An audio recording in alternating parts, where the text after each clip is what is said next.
할렐루야. 오늘도 복된 주일, 주님 안에서 형통한 하루가 되시기를 주님의 이름으로 축원합니다.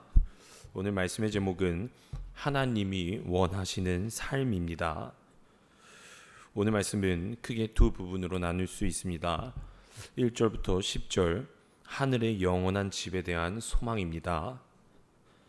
11절로 21절, 화목하게 하시는 사역의 직분입니다. 오늘 고린도후서 5장은 바울이 이 땅의 육신을 떠나 하나님이 예비하신 저 영원한 처소를 소망하며 살아가는 모습을 강조하고, 또한 복음 사역자로서의 정체성과 동기를 설명하며 새로운 피조물과 또한 하나님이 허락하신 화목의 직분과 같은 중요한 주제를 다루고 있는 본문입니다. 오늘 이 고린도후서 5장의 말씀이 과연 오늘을 살아가는 우리들에게 어떠한 삶의 능력을 주시는지 이 시간 영적인 교훈과 기도의 제목을 삼고자 합니다. 첫 번째로 영원한 나라를 바라보시기를 바랍니다. 성경에서는 이 세상과 그리고 하나님 나라를 이야기합니다. 이생이라고도 말을 하는데 오늘 성경에서는 그것을 장막집이라고 표현을 하고 있습니다. 그런데 이 장막집은 곧 무너질 집이라고 말합니다. 그렇기에 이 땅에서의 삶이 너무 힘들고 고난의 연속이라고 말을 합니다. 그렇기에 오늘 2절에서도 우리가 여기 있어서 탄식한다라고 말을 하고 있습니다. 즉 인생을 살아간다는 것 그 자체가 모두에게는 다 힘이 드는 것이고 또 고난이라는 말씀입니다. 그런데 다행인 것은 이 세상에서의 삶이 결국 끝이 나게 된다라는 말씀입니다. 누구나 죽음을 맞이하게 됩니다. 순서의 차이가 있는 거지 장막집이 무너지게 될 때에 그 누구도 거스를 수는 없습니다. 그러나 믿는 우리들이 소망을 가져야 할 것은 그 이후에 있는 영원한 세계를 믿으라는 말씀입니다. 오늘 1절 말씀, 만일 땅에 있는 우리의 장막집이 무너지면 하나님께서 지으신 집 곧 손으로 지은 것이 아니요 하늘에 있는 영원한 집이 우리에게 있는 줄을 아느니라. 즉 그곳은 영원한 곳입니다. 끝이 없는 곳이고 이 땅에서의 수고도 다시 없는 곳이고 또는 질병이나 다툼도 없는 그곳이라고 말합니다. 그런데 그것은 모든 자에게 해당되는 말이 아닙니다. 준비된 자에게만 해당된다라고 분명히 말씀해 주셨습니다. 마태복음 25장 34절에서도 이렇게 말씀하십니다. 그때에 임금이 그 오른편에 앉아있는 자들에게 이르시되 내 아버지께 복받은 자들이여 나와 창세로부터 너희를 위하여 예비된 나라를 상속받으라. 주님은 우리 모두가 영원한 저 천국의 백성들이 되기를 원하고 계십니다. 사랑하는 여러분, 모두 이 세계의 주인공들이 되시기를 주님의 이름으로 축복합니다. 그렇기에 우리는 이 땅에서부터 이 생에서부터 그곳에 들어가기 위한 준비가 필요합니다. 우리가 이 삶 속에서 하나님과 어떠한 관계를 맺고 살아나가느냐, 그것에 따라 우리가 영생을 얻게 될 것인가 얻지 못게 될 것인가가 결정되게 됩니다. 사랑하는 여러분, 천국과 지옥은 꼭 있는 줄로 믿으시기를 바랍니다. 그러므로 이 땅에서 우리가 예수 그리스도를 나의 주님으로 믿고 하나님 말씀 안에 거해야만 우리가 그곳에 들어가게 된다는 것, 오늘 이 시간 다시 한번 믿음으로 고백하게 되시기를 간절히 바랍니다. 요한복음 14장 2절로 3절입니다. 가서 너희를 위하여 거처를 예비하면 내가 다시 와서 너희를 내게로 영접하여 나 있는 곳에 너희도 있게 하리라. 아멘. 예수님께서 예비하신 그곳에 끝까지 그 믿음 지키고 나아가사 그 초대에 모두 다 응하시는 우리 사랑하는 광림의 모든 권속들이 되시기를 주님의 이름으로 축원합니다. 두 번째로 육신을 따르지 말고 새 사람이 되어야만 합니다. 예수를 믿고 따르는 그리스도인이라면 여러분 육신을 따라서 살아가지 말라라고 말합니다. 오늘 16절에 육신을 따라 알지 아니한다라고 말을 하는데, 이 말은 세상의 판단과 기준 그리고 사람들의 생각, 외모가 아닌 다른 곳으로 알아야 한다라는 뜻입니다. 사도 바울은 자신의 서신서에서 육신의 반대말인 영을 많이 언급하고 있습니다. 그렇기에 바울의 삶을 보면 항상 영을 따라 일해야 한다라고 말함을 우리는 이해할 수 있습니다. 이 영을 사람의 영으로 생각하기보다는 하나님의 영, 즉 성령으로 이해하는 것이 좋습니다. 세상 사람은 외모를 보고 사람을 판단하지만 하나님은 외모를 보지 않으시는 분입니다. 우리가 믿는 하나님께서는 외모, 능력이 아닌 중심, 마음을 보시는 분임을 여러분 고백하시기를 바랍니다. 오늘 바울이 이러한 말을 한 이유가 있습니다. 오늘 16절 뒷부분에 언급한 것처럼 바울 자신도 예수 그리스도라는 분을 육신에 따라 판단한 적이 있기 때문에 지금 이러한 고백을 하는 겁니다. 여러분, 바울이 당시 예수 그리스도를 육신의 눈으로 바라봤을 때 어떻게 판단했을까? 무학력자이고 그리고 세리와 죄인들과 어울리는 자이고 자신을 감히 하나님의 아들이라고 부르는 신성 모독죄를 이야기하는 그러한 사람이라고 육신이 판단했었습니다. 그런데 그런 바울의 판단은 완전히 잘못되었었습니다. 바울은 그 이후 다메섹 도상에서 그것을 깨닫게 되었고 그간 육신을 따라 판단했던 모든 것들을 다 내려놓고 하나님 말씀에 순종해서 성령님 안에서 예수 그리스도를 믿게 되었을 때 이전과는 전혀 다른 사실을 깨닫게 되었습니다. 그리고 오늘 바울은 그 점을 우리에게 알려주는 겁니다.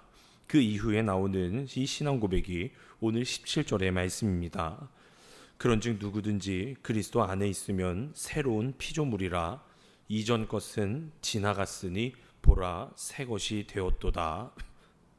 다메섹 사건 이후 바울은 완전히 다른 사람이 되었고 지금 그가 새 사람이 되었다라는 것은 어제 말씀에 이어서 내 속사람이 변화되었다라고 고백하는 것입니다.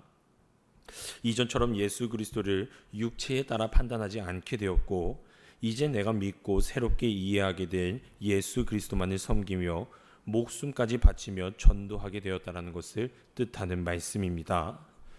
바울은 자신이 그렇게 변화될 수 있었던 이유를 우리에게 알려줍니다. 그것은 다른 것이 아닌 내가 그리스도 안에 있었기 때문에 이러한 변화가 있었다라고 분명히 말합니다.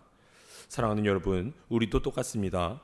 우리도 온전히 그리스도 안에 있게 될 때에 오늘 사도 바울이 그 전에는 육신에 따라 삶을 살아갔지만 이제는 예수 그리스도 안에서 옛사람이 죽고 새사람이 되었던 것처럼 우리 또한 예수 그리스도 안에 거해서 새롭게 다시 태어나는 새 사람을 맞이하게 되시기를 주님의 이름으로 축원합니다.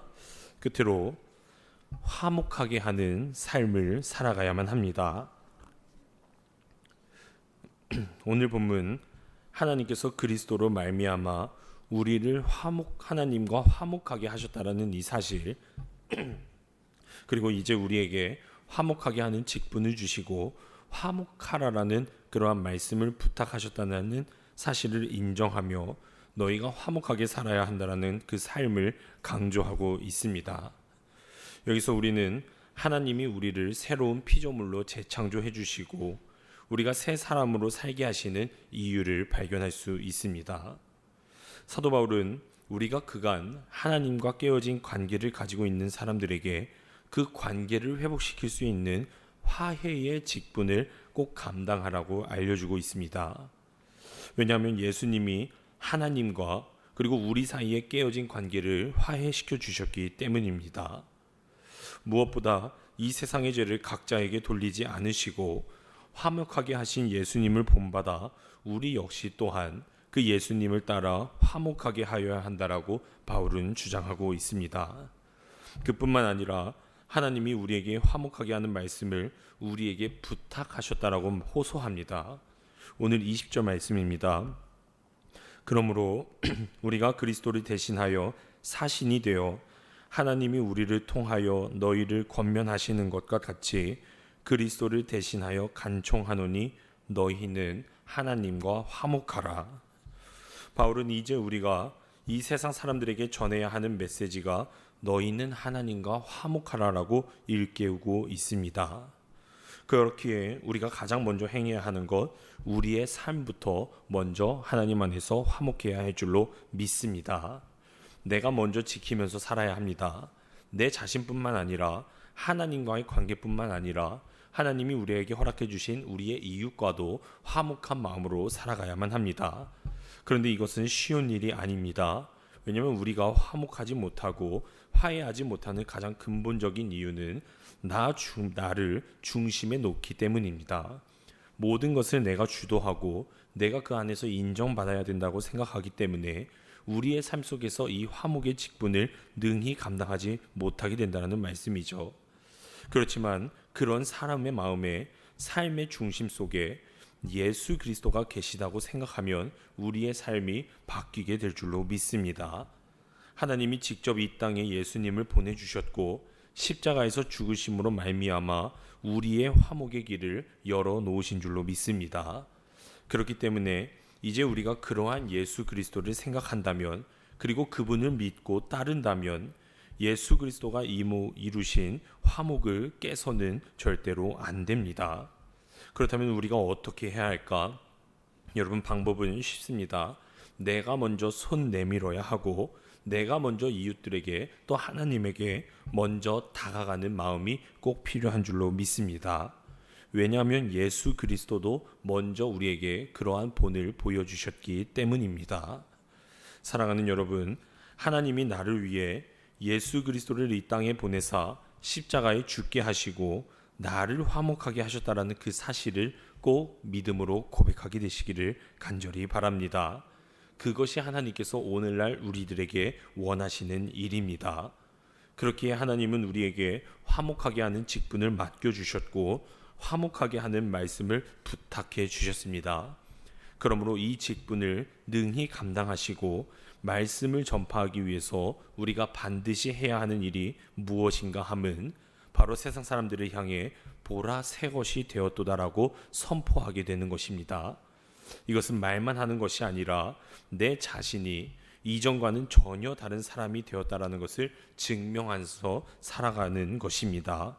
그러므로 오늘 주신 그 말씀 따라 세상에 꼭 복음을 선포하시고 그리고 화목해 하시는 그 직분을 능히 감당하시는 우리 사랑하는 광림의 모든 권속들이 되시기를 주님의 이름으로 축원합니다. 기도하시겠습니다. 사랑과 은혜가 많으신 하나님, 우리에게 오늘 주신 말씀처럼 육체를 따르는 삶이 아닌 하나님의 영을 따르는 믿음의 자녀들이 되게 하여 주시옵소서. 또한 화목해 하신 그 하나님의 말씀 따라 그 사명 능히 감당하는 하나님의 자녀들이 되게 하여 주시옵소서. 오늘 이 새벽 시간 하나님 앞에 나온 우리 모든 광림의 권속들을 축복하여 주시옵고, 특별히 이 시간 하나님 앞에 올려드리는 이 귀한 예물 기뻐 받아주사 드리는 그 손길 위에 하나님의 놀라우신 축복이 임하게 하여 주시옵소서. 오늘도 시작되는 거룩한 주일 하나님께서 우리의 삶을 친히 이끌어 주실 줄로 믿사오며 예수님의 이름으로 기도드려 싸움나이다. 아멘.